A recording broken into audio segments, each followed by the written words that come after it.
வேந்த TV நேயர்கள் அனைவருக்கும் புத்தம் புது காலை வணக்கம். இன்னைக்கு நம்ம எதை பத்தி டிஸ்கஸ் பண்ண போறோம் அப்படின்னு பாத்தீங்கன்னா ஃப்ரூட்ஸ் பத்தி தான் பேச போறோம். ஸோ ஃப்ரூட்ஸ் பத்தி நிறைய விஷயம் பேசுறதுக்கு முன்னாடி வாங்க ஷோக்குள்ள போலாம்.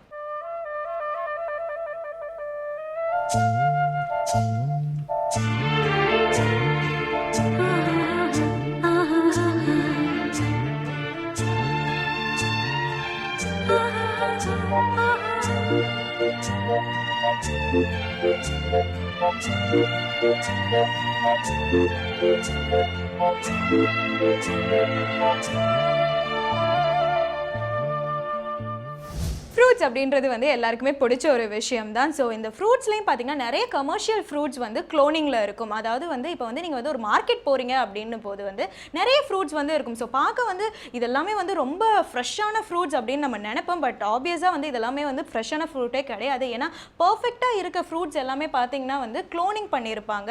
ஸோ இந்த க்ளோனிங் பண்ணுறனால வந்து என்ன நடக்கும் அப்படின்னு பார்க்கும்போது வந்து நம்மளோட உடம்புக்கு தான் அது வந்து ரொம்பவே தீங்கு விளைவிக்கும்னு சொல்லலாம். ஏன்னா இப்போ வந்து நிறைய ஃப்ரூட்ஸில் வந்து இன்ஜெக்ட் பண்ணி வந்து அதை வந்து பெருசாக்கணும்னு நினைப்பாங்க.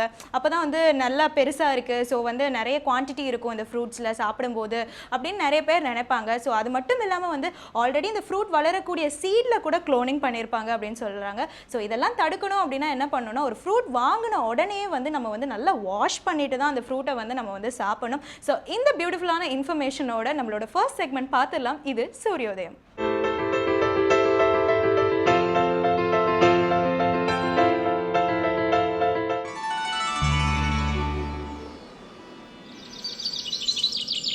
இன்று 27/1/2017 வெள்ளிக்கிழமை, துன்முகி வருடம் தை மாதம் 14ஆம் தேதி. இன்று சூரியோதயம் 6:19க்கு. ராகு காலம் காலை 10:30 மணி முதல் 12 மணி வரை. யமகண்டம் மாலை 3 மணி முதல் 4:30 மணி வரை. குளிகன் காலை 7:30 மணி முதல் 9 மணி வரை. திதி அமாவாசை. நட்சத்திரம் உத்திராடம். சுப ஓரைகள் காலை 6 மணி முதல் 9 மணி வரை, காலை 10 மணி முதல் 11 மணி வரை, பகல் 1 மணி முதல் 4 மணி வரை, மாலை 5 மணி முதல் 6 மணி வரை. யோகம் மதியம் வரை சித்த யோகம். சந்திராஷ்டமம் மிதுன ராசிக்கு. அடுத்ததான் நம்ம பார்க்க போகிறது பார்த்தீங்கன்னா ஆரஞ்சஸ் பற்றி தான் பார்க்க போகிறோம். எல்லா ஆரஞ்சஸுமே வந்து நிஜமாக வந்து ரொம்பவே ஃப்ரெஷ்ஷான ஆரஞ்சுன்னு நம்ம வந்து சொல்லிட முடியாது. ஏன்னு பார்த்தீங்கன்னா சப்ட்ராபிக்கல் ரீஜியனில் வந்து இந்த ஆரஞ்சு எல்லாமே வந்து நிறைய கோல்டு இல்லாததுனால, கோல்ட் கிளைமேட் இல்லாததுனால இது என்ன ஆகும் அப்படின்னு பார்க்கும்போது வந்து இது எல்லாமே வந்து அதோட குளோரோஃபில் கண்டென்ட் வந்து கம்மியாக இருக்குமா. ஸோ குளோரோஃபில் கண்டென்ட் வந்து கம்மியாக இருக்கும்போது ஆரஞ்சஸ்லாம் எப்படி இருக்கும், க்ரீன் கலர் எல்லோ கலரில் இருக்கும் அப்படின்னு சொல்கிறாங்க. ஸோ க்ரீன் கலர் எல்லோ கலரில் இருக்க ஆரஞ்சஸ் எல்லாம் வந்து அமெரிக்கன்ஸ் வந்து ப்ரிஃபர் பண்ணவே மாட்டாங்க. ஸோ அதனால என்ன பண்ணுறாங்க அப்படின்னா எத்திலன் கேஸ் அப்படின்ற ஒன்றை வந்து இதில் வந்து இன்ஜெக்ட் பண்ணுறனால இந்த ஆரஞ்சஸ் எல்லாமே ஆரஞ்சு கலரில் மாறிடுதான். ஸோ ஃப்ரூட்ஸ் வாங்கும்போது கண்டிப்பாக நம்ம பார்த்து தான் வாங்கணும். ஸோ இதை தொடர்ந்து பார்த்தீங்கன்னா லலிதாம்பிகைக்கு 1000 பேர்கள் இருக்குது. அந்த பேர்களோட காரணங்களையும் சோஸ்திரங்களையும் சொல்ல வராரு நம்மளோட இலக்கிய மேகம் ஸ்ரீனிவாசன். இது ஸ்ரீ லலிதா சகஸ்ரநாமம்.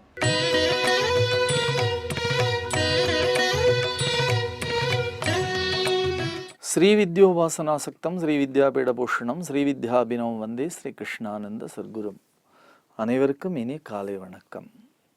ஸ்ரீ லலிதா சகஸ்ரநாமம், அன்னையின் 1000 திருநாமங்கள். ஒவ்வொரு நாளும் பராசக்தியினுடைய அற்புத திருநாமங்களை நாம் சிந்தித்து கொண்டிருக்கிறோம். இன்றைக்கு ஓம் மகாபூஜ்யாயே நமக, எல்லோராலும் வணங்கப்படக்கூடியவர்களுக்கு, மேன்மை மிக்கவர்களால் வணங்கக்கூடியவர்களுக்கு வணக்கம் என்று சொல்லக்கூடிய திருநாமம். சிவபெருமான், மகாவிஷ்ணு, பிரம்மாதி தேவர்கள் என்று எல்லோராலும் வணங்கக்கூடிய பரதேவதை. பிரம்மகீட ஜனன்யை நமக என்ற ஒரு திருநாமம் உண்டு. சாதாரணமான ஈ முதல் எறும்பு முதல் யானை வரைக்குமாக அத்தனை உயிரினங்களும் தேவர்கள், பிரம்மா, மகாவிஷ்ணு, சிவபெருமான் என்று எல்லோருமாக வழிபடக்கூடிய பரதேவதையாக அவள் அருள் பாலிக்கின்றாள். மிக அழகாக அபிராமப்பட்டு சொல்லுவார், வந்திப்பவர் உன்னை வானவர் தானவர் ஆனவர்கள், சிந்திப்பவர் நல் திசை முகர் நாரணர், சிந்தையுள்ளே பந்திப்பவர் அழியா பரமானந்தர், பாரில் உன்னை சந்திப்பவர்க்கு எளிதாம் எம்பிராட்டினின் தன்னழியே என்று சொல்லுவார்.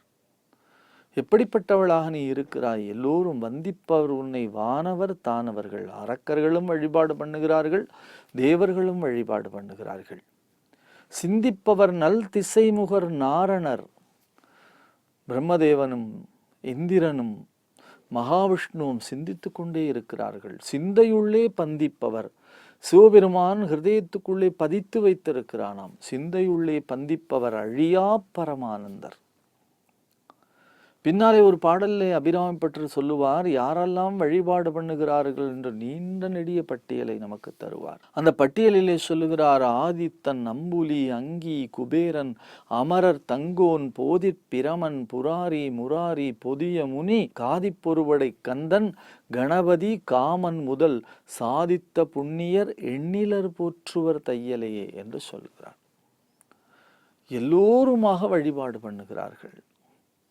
இதில் இந்த பட்டியலில் யாரை விலக்கி யாரை சேர்ப்பது? எல்லோருமாக இருக்கிறார்கள். அப்படி எல்லோராலும் பூஜிக்கத்தக்கவளாக, எல்லோராலும் வணங்கத்தக்கவளாக, எல்லோராலும் வாழ்த்தத்தக்கவளாக இருக்கிறாள். அன்னையே, உன் புகழை அன்றாடம் பாடிடவே அழகாக நீயும் வருவாய். ஆணவம் நீக்கி என ஆண்டருள் நீயுமே. ஆதிசக்தி தாயே உமையே, இம்மையிலும் மறுமையிலும் இவ்வாழ்வு முழுதுமே இசையாலே உன்னை வாழ்த்துவேன். ஈரேழு பிறவியே ஆனாலும் ஈஸ்வரி, உன்னை விட துணை உண்டோ? உமையவள் மலைமகள் என் உள்ளம் கனிந்திடவே. தாழையூர் வாழும் அரசி, ஊழ்வினை தன்னையே பஞ்சதைப் போலவே ஊதியே தள்ளிவிடுவாய். என்றுமே உந்தனின் எழில்மிகு திருவடியும் எளியோரை காக்க வேண்டும். இயேசுவோர் ஏசட்டும் ஏந்திழை உன்னருள் ஏற்றம்பல தந்தருளுமே. ஐயனின் பாதையே, ஐயங்கள் போக்கியனை அடிமை கொள்ளுவாயே. 9 கோள்களும் ஒன்றியே துதித்திடும் ஒய்யார அழகினியே. ஓம்கார ரூபிணியே, ஓம் எனும் எழுத்திலே உறைந்திடும் மாசக்தியே. அவ்வைக்கு அருள் புரிந்த குவ்வைக்கனி இதழ் முருகன் அன்புடைய அன்னை நீயே. எதுவெல்லாம் சொன்னால் என் கஷ்டங்கள் தீருமோ? அகுதெல்லாம் சொல்லுகின்றேன். என் மனக் கோவிலில் என்றுமே உறைந்திடும் என் நம்மை தாழையோராள். மங்களம் தந்துமே மகிழ்வுடன் வாழ்விப்பாய். மாசக்தி பரமேஸ்வரி, பொங்கி வரும் கருணையுடன் எங்குமே நிறைந்திடும் தாழையூர் வாழும் அரசி என்று பாடுவார்கள். எல்லாவற்றிற்குமாக அகரத்திலே இருந்து தொடங்கி அத்தனை எழுத்துக்களுமாக மிக சிறப்பாக அவளுடைய பெயரை போற்றி வணங்குகிறார்கள். எல்லோராலும் பூஜிக்கத்தக்கவளாக தேவியை பூஜிப்பது என்பது சாதாரணமாக விஷயமில்லை. புண்ணியம் பண்ணியிருந்தால்தான் முடியும். நான் முன் செய்த புண்ணியம் ஏது என் அம்மே புவி ஏழையும் புத்தவளை என்பார் அபிராமி பட்டர். மிக அழகாக சொல்லுவார் திருமூலர், புண்ணியம் செய்வார்க்கு பூவுண்டு நீருண்டு அண்ணலும் அது கண்டு அருள் புரியா நிற்கும். எண்ணிலி கோடி இழி பிறவிகள் நன்னறியாமல் நழுவுகின்றார்களே என்று சொல்லுவார். இறைவனை பூஜிப்பது என்பது சாதாரணமான விஷயமில்லை. காலையிலும் மாலையிலும் எல்லா நேரங்களிலுமாக. காலையிலே எழுந்தால் அதை கடன் என்று சொல்லி வைத்தார்கள் நம்முடைய தமிழிலே. காலை கடன், மாலை கடன் என்று சொன்னார்கள். கடன் என்று சொன்னால் கடமை என்று பொருள். எது கடமை? நம்மை படைத்து நம்மை காத்து நம்மை எந்நாளும் கண்ணிமை போலே இந்த உலகத்திலே ரட்சித்து கொண்டிருக்கக்கூடிய பரதேவதை இருக்கிறாளே, அவளை பூஜிப்பதை விட, அவளை வழிபாடு செய்வதை விட, அவளை வாழ்த்துவதை விட, அவளை வணங்குவதை விட நமக்கு வேறு பணி என்னவாக இருக்க முடியும்? ஆனாலும் கூட காலையிலே எழுந்தால் பேப்பரிலே மூழ்கி போய் அதிலே மணிக்கணக்காக செலவு செய்யக்கூடிய நமக்கு ஒரு 10 நிமிட நேரம் அவள் முன்னாலே உருகி நிற்பதற்கான மனம் இருக்கிறதா என்று சொன்னால் அது கேள்விக்குறியாகத்தான் இருக்கிறது. மாலை நேரங்களிலே தொலைக்காட்சியிலே நம்முடைய நேரங்களை தொலைக்கின்ற பொழுது கூட நாம் அவற்றையெல்லாம் உதறி தள்ளிவிட்டு உன்னை வணங்குவதே என் வேலை, வேலை வணங்குவதே வேலை என்று சொல்வார்களே, அப்படி உன்னை வணங்குவதே வேலை என்று நாம் என்றைக்கு வருகிறோமோ அன்றைக்குத்தான் அவளை பூஜிக்க வேண்டும் என்று, எல்லோராலும் பூஜிக்க தகுந்தவளாக, எல்லோராலும் பூஜை செய்யப்படுவவளாக அவள் இருக்கிறாளே என்பதை நாம் உணர முடியும். சலம் பூவோடு தூபம் மறந்தறியேன், தமிழோடு இசை பாடல் மறந்தறியேன், நலம் தீங்கிலும் உன்னை மறந்தறியேன், உன் நாமம் என் நாவில் மறந்தறியேன் என்று சொல்வார் அப்பர் பெருமான் முதல் தேவாரத்திலேயே. நலம் தீங்கிலும், நல்லது நடந்தால் நாம் வழிபாடு செய்கிறோமா என்று கேட்டால் சந்தோஷத்திலே இருந்து விடுகிறோம். தீமை வந்தால் உடனடியாக ஓடிப்போய் முறையிடுகிறோம்.